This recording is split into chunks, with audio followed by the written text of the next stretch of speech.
P4S Sili Asih terletak di Desa Ciburui, Kecamatan Cigombong, Kabupaten Bogor. P4S ini dipimpin oleh seorang yang sangat patut untuk dicontoh dalam hal semangat dan kerja kerasnya dalam membangun pertanian di pedesaan. Beliau adalah Bapak Haji Zakaria. Pria berusia 83 tahun ini masih aktif dalam membangun dunia pertanian di Indonesia, khususnya di wilayah Jawa Barat. Pak Haji Zakaria, atau kalau kami di sini biasa bilang kalau Engkong lah, Kong Haji, atau kalau saya kadang-kadang mengatakan beliau adalah seorang maha guru bagi kami di sini, karena kami di sini ada segala sumber yang ada di sini potensinya telah tergali dan mempersiapkan. Ada satu kata yang sering beliau katakan bahwa generasi yang dipersiapkan semoga harapannya tidak terlalu meleset dengan sesuai harapan lah intinya. Sosok seorang Pak Haji, dia itu asli petani, semangat juang. Saya mulai tertarik sama Pak Haji sebagai petani mulai tahun 2002 karena dia itu betul-betul kerja dan dia banyak memberikan manfaat kepada petani. Berikut wawancara bersama Bapak Haji Zakaria mengenai pertanian di Indonesia dan serangkaian kegiatan yang beliau lakukan serta berbagai penghargaan yang telah diraihnya. Dalam perjalanan itu berarti kita namanya petani, yang namanya petani di kampung kan sumber daya manusia atau misalnya sekolahannya juga rendah, jadi sumber daya manusianya sangat rendah.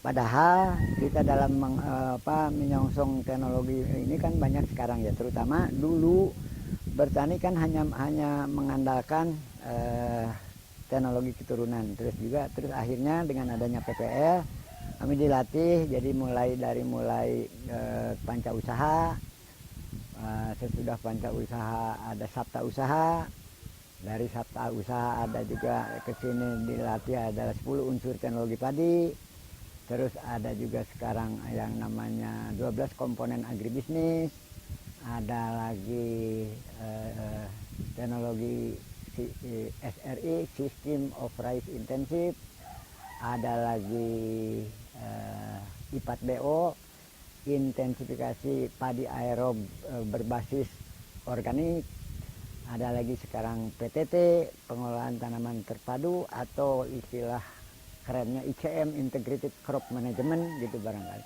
Nah itu semua kita itu dari teknologi mengandalkan memang dari sumbernya dari PPL, yang dibantu dengan adanya kita terus melakukan padi organik, bahkan organiknya belum organik, pure organik. Bahkan kami di sini kalau di pemerintah kan dari konvensional untuk menuju organik ada yang namanya LEISA, Low External Input Sustainable Agriculture.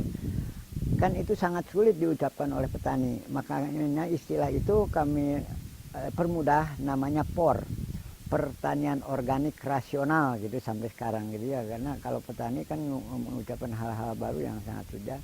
Dan yang untuk mendidik itu jadi dengan adanya teknologi beras sehat itu, beras sae ya, beras sehat, makanya ada istilahnya kami namanya ini membentuk sebagai lembaga yang namanya P4S cikal bakalnya. P4S itu tahun 2006 sebetulnya, tahun 2006. Nah program P4S kan terutama kalau saya lebih dispesifik lagi, lebih dipersingkat adalah 3T. 3T itu gini, T pertama adalah tontonan. Jadi jadi waktu itu kita punya pertanian, punya sistem teknologi beras sehat. Itu berarti itu merupakan tontonan. Orang kalau yang tertarik akhirnya pengen dituntun. Nah dituntun di situ adalah P4S ya, dengan adanya P4S, Pusat Pelatihan Pertanian Swadaya. Dan kenapa latihan di P4S? Di P4S itu kan lebih konkret, ada istilah sesuai dengan moto Jawa Barat. Kalau yang nama pelatihan kan harus kareunge, kadeuleuk, karampa, karasa. Nah kareunge itu terlihat, kareunge itu terdengar, kadeuleuk terlihat, karampa itu kalau diraba ada, baru hasilnya terasa. Dan T terakhir adalah tunjangan. Tunjangan tuh jadi ada tunjangan, jadi money by product gitu ya. Jadi kalau mereka kan semuanya tidak terima kasih semua, jadi ada juga yang merasa bermanfaat, yang mereka ngasih uang bayar lah istilahnya. Jadi makanya programnya sangat simpel, yaitu program 3T, tontonan, tuntunan, tunjangan. Kalau motonya simpel, kita nggak macam-macam. Jadi saya yang paling saya inginkan adalah ingin tersenyum bersama. Artinya pengurus kelompok dengan petani tersenyum bersama dalam artian puas gitu. Jadi kalau istilah bahasa dewanya, yes we are right. Jadi ya kami udah nyaman, yang akhirnya kalau kita yang akhirnya benar-benar yang kita kerjakan memenuhi harapan mereka semua. Dan kalau harapannya barangkali kita semuanya juga begini ya, jadi jangan bosan-bosan, terutama ya istilahnya dari pihak pemerintah dalam hal mendukung petani, bahwa petani itu yang petani bodoh, terus juga tapi punya keinginan. Ya makanya sekarang terutama model gini, sekarang di dalam program yang masih anget nih ya, yaitu Pajale.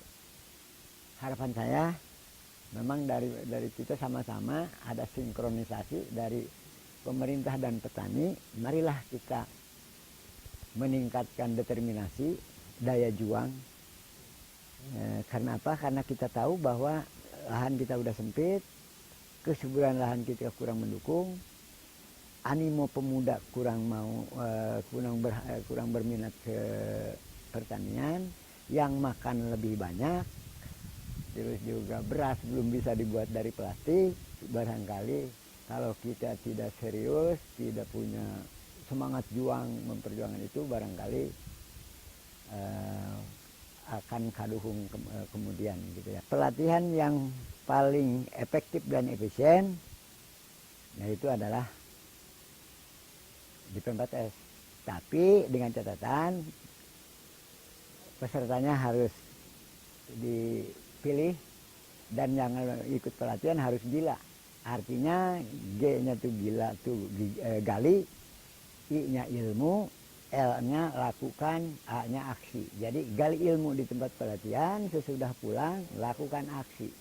Baru itu akan terlihat apa hasilnya kita yang dilatih.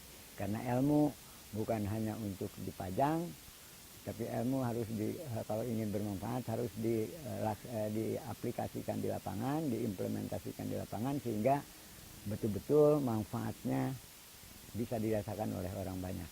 Hidup jangan money oriented, tapi harus benefit oriented. Jadi hidup jangan orientasinya duit, tapi harus manfaat. Ya, peran BPPKH Cinagara terutama adalah dia sebagai balai besar.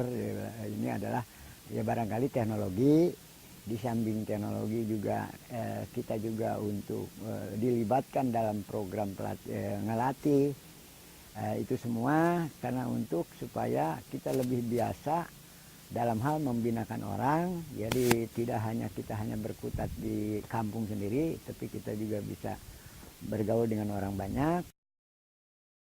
Keunggulan untuk petani ya, budidaya beras sehat untuk petani ini pertama adalah lahan makin lama makin subur. Kedua, keterampilan petani udah lebih biasa, lingkungan juga bagus.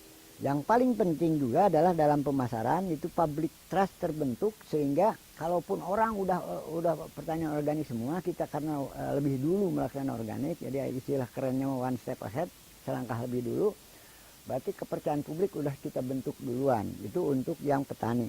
Untuk konsumen beras sehat itu enaknya pertama adalah dari segi kesehatan, karena dia tidak mengandung residu pestisida berbahaya, berarti itu udah aman, udah sehat.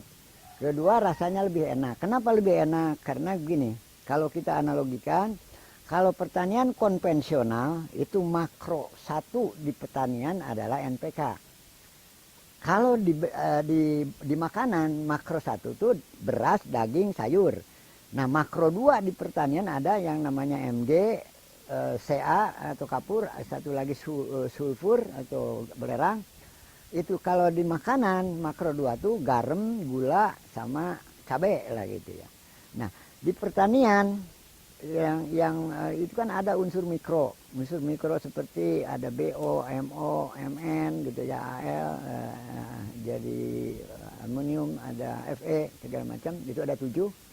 Kalau di pertanian unsur mikro itu sama dengan bumbu, nah, seperti bawang, salam, sereh. Jadi makanya kenapa produk organik itu lebih enak dibanding yang lain, yang anorganik. Itu karena tadi ada unsur mikronya lengkap gitu ya. Dan sebagai ada kunjungan ke sini mungkin banyak ya ada. Kalau menteri yang pernah ke sini adalah pertama itu menteri apa? Kalau dirjen banyak ya. Ada berapa dirjen, dari Dirjen Imbudnila, Pak Patuhri, terus juga Pak Gatot, Sarana Prasarana, terus ada juga dari koperasi gitu ya. Terus kemarin wakil menteri, terus juga ada menteri Pak Anton, jadi Pak Anton pernah ke sini. Kalau kemarin wakil menteri yang masih baru bulan-bulan kemarin pernah ke sini. Kemarin juga ada bahkan hari kemarin tanggal berapa? Kemarin itu tanggal 10 ya. Tanggal 10 ya? 10 November itu kepala badan juga ke sini. Di samping dia melihat kinerja PPS, kinerja P4S, juga mensupport P4S dalam hal untuk mencapai tujuan, yaitu untuk memudahkan kerja, karena kami di sini sekarang udah susah tenaga kerja, karena terutama tenaga kerja wanita gitu ya. Jadi itu ada support dari sana, di tenaga pria gitu. Tapi itu semua adalah hanya merupakan kita merasa bahwa kita tidak sendiri. Kita masih banyak pembina kita yang masih memperhatikan.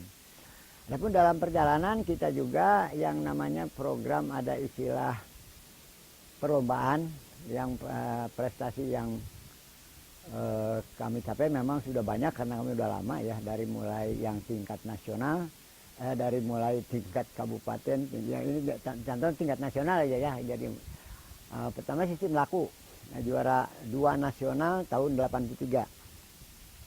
Sistem latihan kunjungan itu PPL. Kedua dalam UPJA, tapi tetap saya juara 2 nasional tahun 2006. Ada lagi Inbudnila, jadi Inbudnila saya juara nasional tahun 2006. Terus kooperasinya juara 1 sistem LUET tahun 2007. Terus lagi kabupaten kalau Gapoktan 2014 saya juara nasional tahun 2014 gitu. Untuk mengakselerasi kemandirian petani, kelembagaan petani tidak bisa hanya dilakukan oleh Dinas Pertanian. Karena sekali lagi saya katakan bahwa petani tidak bisa dilatih off the job, tapi petani harus on the job, pendampingan. Di pendampingan, adapun PPL yaitu hanya banyak berkutat di teknologi, hanya menginisiasi minat, dan kadang-kadang kita untuk kemana sih minat kita mau dilaksanakan di bawah studi banding, mau hasil akhir kita yang akan kita kerjakan begitu, tapi untuk actionnya, untuk men-triggernya yang butuh ABG tadi.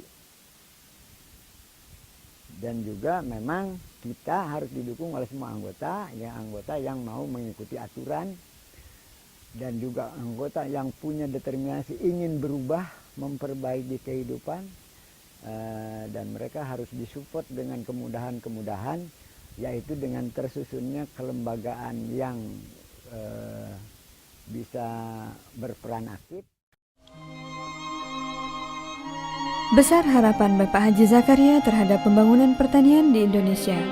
Beliau sangat berharap kepada generasi muda Indonesia agar dapat memajukan pertanian di negeri kita tercinta.